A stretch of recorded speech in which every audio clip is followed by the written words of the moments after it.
welcome to this review of Jack and the Beanstalk, an extravaganza of a pantomime that ran at the iconic London Palladium from the 10th of December 2022 to the 15th of January 2023.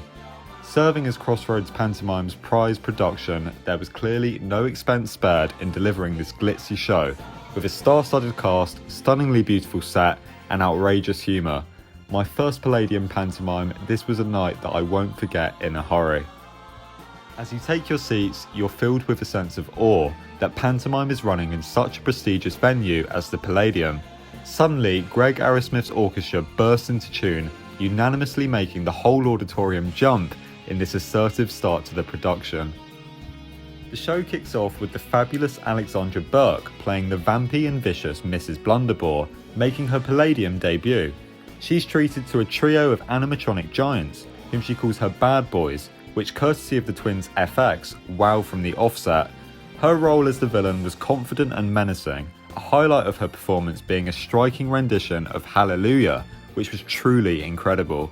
What a voice. The amazing Dawn French played an endearing but equally unashamedly vulgar Dame Trot. Dubbed as a budget Miriam Margolyes by Clary, she was clearly having a blast with her barrage of self-aware references shining in a tongue-twister skit and a hilarious Strictly dance-off with Burke. Sardonic and funny, French slotted effortlessly into this production. The titular role of Jack was played by West End star Louis Gaunt, alongside his love interest Jill by Natalie McQueen. These two were superb in the principal roles, with strong vocals and a willingness to be poked fun at by Clary. Jack had a bromance in this production with Rob Madge's amusing turn as the musical theatre-obsessed Pat the Cow. As a newcomer, it's amazing how Madge was able to have such presence among legends of the genre. Alongside an abundance of milking jokes, a highlight scene was these two's Crazy For You inspired routine, which also featured the energetic 16-piece ensemble dressed as dancing chickens and performing Karen Bruce's show-stopping choreography. And all of that is before getting to the regular Palladium headliners.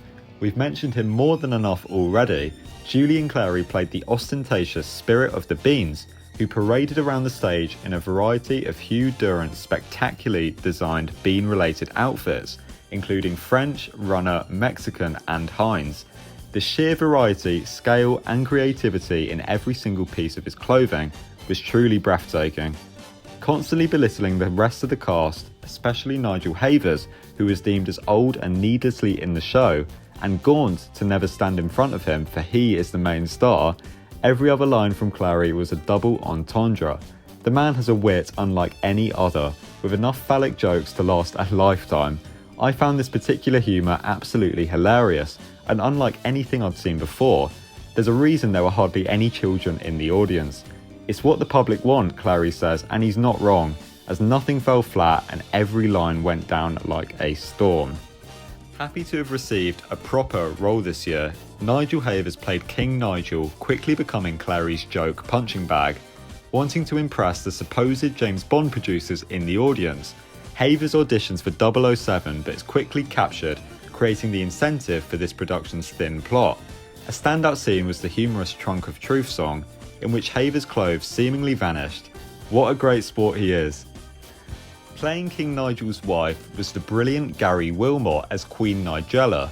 With a cast as jam-packed as this, Wilmore unfortunately had little to do, but was a great dame regardless.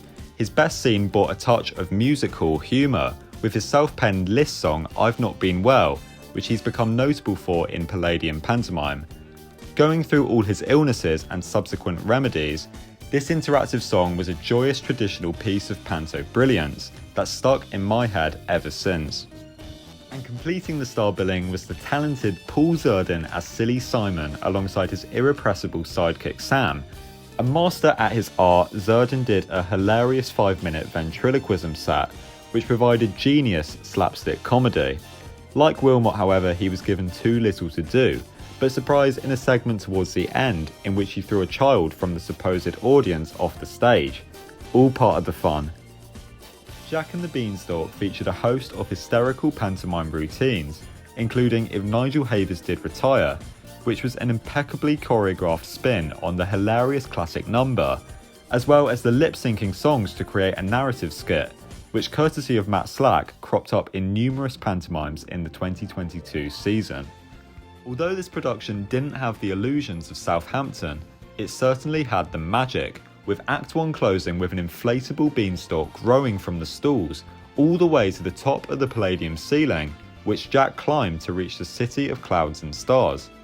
This felt like the pinnacle of possible magic in pantomime, wowing the entire auditorium. This spellbinding moment will undoubtedly stick in audiences' heads for years to come. Wow. Jack and the Beanstalk featured a beautiful custom-built set as always, this year courtesy of set designer Mark Walters. Animated, fluid, cartoonish and colourful, this show's staging was a visual spectacle to behold. Palladium Pantomime is the baby of Crossroads executive Michael Harrison, who wrote and directed this show. It's clear he knows what the public wants and seeks to outdo himself year on year to critical acclaim.